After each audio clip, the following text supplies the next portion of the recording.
हमारे चैनल में आपका बहुत बहुत स्वागत है। सभी को मेरा नमस्कार। देव उठनी एकादशी की आपको बहुत बहुत शुभकामनाएं। तो आइए तुलसी विवाह की कथा शुरू करते हैं। एक बार शिव ने अपने तेज को समुद्र में फेंक दिया था। उससे एक महातेजस्वी बालक ने जन्म लिया। यह बालक आगे चलकर जलंधर के नाम से पराक्रमी दैत्य राजा बना। इसकी राजधानी का नाम जलांधर नगरी था। दैत्य राजा कालनेमी की कन्या वृंदा का विवाह जालंधर से हुआ। जालंधर महाराक्षस था। अपनी सत्ता के मद में चूर उसने माता लक्ष्मी को पाने की कामना से युद्ध किया, परंतु समुद्र से ही उत्पन्न होने के कारण माता लक्ष्मी ने उसे अपने भाई के रूप में स्वीकार किया। वहां से पराजित होकर वो देवी पार्वती को पाने की लालसा से कैलाश पर्वत पर गया। भगवान देव शिव का ही रूप धारण कर माता पार्वती के समीप आ गया। भगवान शिव का रूप ही धारण कर माता पार्वती के समीप आ गया, परंतु माता ने अपने योग बल से उसे तुरंत पहचान लिया तथा वहां से अंतर्ध्यान हो गईं। देवी पार्वती ने क्रुद्ध होकर सारा वार्तालाप भगवान विष्णु को सुनाया। जालंधर की पत्नी वृंदा अत्यंत पतिव्रता स्त्री थी। उसी के पतिव्रता धर्म की शक्ति से जालंधर ना तो मारा जाता था और ना ही पराजित होता था। इसलिए जालंधर का नाश करने के लिए वृंदा के पतिव्रत धर्म को भंग करना बहुत आवश्यक था। इसी कारण भगवान विष्णु ऋषि का वेश धारण कर वन में जा पहुंचे, जहां वृंदा अकेली भ्रमण कर रही थी। भगवान के साथ दो मायावी राक्षस भी थे। उन्होंने देखकर वृंदा भयभीत हो गई। ऋषि ने वृंदा के सामने पल में दो राक्षसों को भस्म कर दिया। उनकी शक्ति देख वृंदा ने कैलाश पर्वत पर महादेव के साथ युद्ध कर रहे अपने पति जालंधर के बारे में पूछा। ऋषि ने अपने माया जाल से दो वानर प्रकट किए।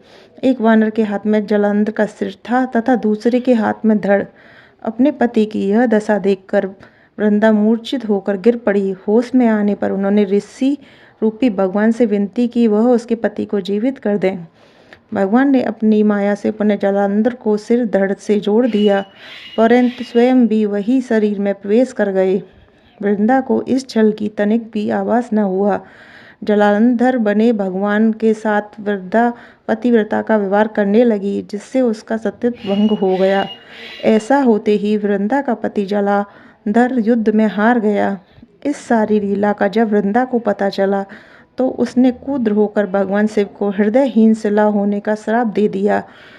अपने भक्त के श्राप को भगवान विष्णु ने स्वीकार किया और शालिग्राम पत्थर बन गए। सृष्टि के पालनकर्ता के पत्थर बन जाने से ब्रह्मांड में असंतुलन की स्थिति हो गई। यह देखकर सभी देवी देवताओं ने वृंदा से प्रार्थना की कि भगवान विष्णु को श्राप मुक्त कर दे। वृंदा ने भगवान विष्णु को श्राप मुक्त कर स्वयं आत्मदाह कर लिया। जहाँ वृंदा भस्म हुई वहाँ तुलसी का पैदा उगा। भगवान विष्णु ने वृंदा से कहा, हे वृंदा, तुम अपने सतीत्व के कारण मुझे लक्ष्मी से भी अधिक प्रिय हो गई हो। अब तुम तुलसी के रूप में सदा मेरे साथ रहोगी। तब से हर साल कार्तिक के महीने में देव उठानी एकादशी के दिन तुलसी विवाह के रूप में मनाया जाता है। जो मनुष्य भी मेरे शालिग्राम रूप के साथ तुलसी का विवाह करेगा उसे इस लोक और परलोक में विपुल यश प्राप्त होगा। उसी दैत्य जालंधर की यह भूमि जालंधर नाम से विख्यात है। सती वृंदा का मंदिर मोहल्ला कोट किशनचंद में स्थित है। कहते हैं कि इस स्थान पर एक प्राचीन गुफा भी थी जो सीधी हरिद्वार तक जाती थी। सच्चे मन से 40 दिन तक सती वृंदा देवी के मंदिर में पूजा करने से सभी मनोरथ पूर्ण होते हैं। जिस घर में तुलसी होती है वहाँ यम के दूत भी असमय नहीं जा सकते। मृत्यु के समय जिसके प्राण मंजरी रहित तुलसी और गंगा जल मुख में रखकर निकल जाते हैं, वहाँ पापों से मुक्त होकर वैकुंठ धाम को प्राप्त हो जाते हैं। जो मनुष्य तुलसी व आंवला की छाया में अपने पितरों का श्राद्ध करता है उसके पितर भी मोक्ष को प्राप्त करते हैं। इस तरीके से हमारी तुलसा जी की विवाह की कथा समाप्त होती है। आपको हमारी वीडियो कैसी लगी ये कमेंट बॉक्स में ज़रूर बताएं। वीडियो पसंद आए तो हमारे चैनल को सब्सक्राइब करें। वीडियो को लाइक शेयर अवश्य करें।